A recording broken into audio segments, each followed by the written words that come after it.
کبھی نہیں کہتا چینج چاہیے مجھے، کیونکہ شریعت اور قرآن میں چینج نہیں ہو سکتا. جو شریعت ہے اور قرآن ہے اس میں کبھی چینجنگ نہیں ہوتی. اور میں کبھی نہیں کہتا کہ مجھے چینج چاہیے. مجھے وہ چاہیے جو میرے آئین میں لکھا ہے. جسے یہ اسمبلی کے اندر بیٹھے ہوئے لوگ اسمبلی نو نو نو نو نو بالکل نہیں. اس آئین کو پڑھیں، کیونکہ آسما جہانگیر نے اس آئین کو اپنا بنایا ہوا ہے، صفدر عباسی نے اس آئین کو اپنا بنایا ہوا ہے. پر دستور پاکستان کا آرٹیکل نمبر 1 یہ کہتا ہے کہ یہ سلطنت خدا داد پاکستان ہے. مطلب یہ اللہ کی زمین ہے. اگر میرا گھر ہے تو میرا قانون چلے گا. آپ نے مطالعہ پاکستان کی 9th کلاس کی کتاب پڑھی ہوگی جس کے اندر 14 نکات قائد اعظم کے ہیں، پر آپ آئین پاکستان پڑھنا بھول گئے جو منشور قرآن سے ہے. شاید نہیں پڑھا ہوگا آپ نے. اگر پڑھا ہوگا تو آسما جہانگیر آپ کو اس کے اندر سے کچھ اصل نکال کے دے دے گی. آپ کہو گے وہ صحیح ہے.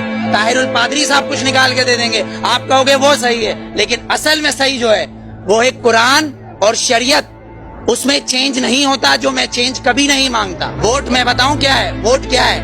ووٹ کیا ہے؟ ووٹ نے تو فرعون کو بھی چنا تھا، ووٹ نے تو ہٹلر کو بھی چنا تھا، پر میرے نبی کو کسی ووٹ نے نہیں چنا. علی کو کسی ووٹ نے نہیں چنا، عمر کو کسی ووٹ نے نہیں چنا، صدیق کو نہیں چنا، عثمان کو نہیں چنا. تو پھر آپ اور میں کیسے ہو سکتے کہ اس ملک کا قانون ووٹ پہ ہو، وہ بھی 5 اور 6 سے؟ میرے نبی نے یہ نہیں بولا کسی معصوم کو مت مارو، لیکن میرے نبی نے کہا اگر تمہارے کعبے پہ کوئی حملہ کرے تو اس کو جواب دو. اقصی کے اندر نماز پڑھنا ہے مجھے، تمہارا قانون مجھے پڑھنے دے گا؟ میرا قبلہ اول ہے، یہودیوں نے اس میں گھوڑے باندھے ہوئے ہیں، تو پھر میں کیا کروں؟ اگر لال مسجد کے اندر مشرف حملہ کرے گا تو میں کیا کروں؟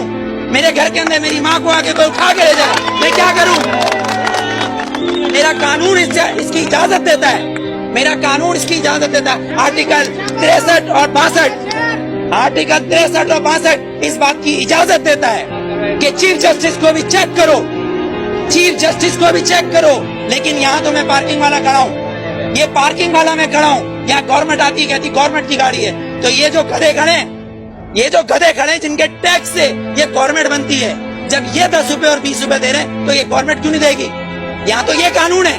3 قانون، آرمی کا ایک، گورنمنٹ کا ایک، اور ایک مجھ جیسے اور ہم جیسے گدھوں کا الگ. کیونکہ ہم حبیب جالب کے بقول ہم 18 کروڑ گدھے ہیں، ہم 18 کروڑ گدھے ہیں.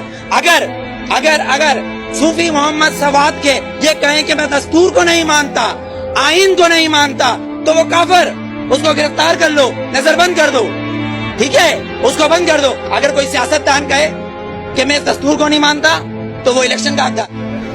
آپ کو کتنا لون معاف کیا، مجھے کتنا لون معاف کیا، پر ہمارے سیاستدانوں کو اربوں روپیہ معاف. بلاول زرداری صاحب کا 30 ارب روپے کا محل رائے میں بن رہا ہے، وہ بھی کس سے لیا ہے؟ ملک ریاض سے. Malik Riaz no you are not corrupt, I am not corrupt. Malik Riaz is a corrupt. ایک کرپٹ مین ہمارے پریزیڈنٹ کو پیسہ دے رہا ہے اور کہہ رہا ہے رائے میں محل بناؤ، اس لیے کہ نواز شریف کا محل ادھر ہے. کیوں ٹھٹا میں بناؤ نا، لاڑکانہ میں بناؤ، ادھر غریب لوگ مر رہے ہیں. سیلاب آیا سندھ میں تو تم سوئٹزرلینڈ گھوم رہے تھے، ہاں؟ تم کس پاکستان کی بات کرتے ہو؟ پاکستان کا مطلب کیا ہے؟ پاکستان، فارسی میں استان کو کہتے ہیں شہر، اور پاک ہے پہلا کلمہ طیب مانے پاک، اور طیبہ کا مطلب مدینہ ثانی ہے. یہ سن لے یہ یہودی حکمران جن کی ڈورے صرف واشنگٹن اور نیو یارک سے چلتی ہے، لندن سے ہلتی ہے، کسی کی پشاور، کوئٹہ، پنڈی یا کراچی سے ڈورے نہیں ہلتی. ان کی امریکہ سے ڈورے ہلتی ہے. جس دن ان کی کعبے سے ڈورے ہلیں گی اس دن ووٹ دوں گا، ورنہ بائیکاٹ.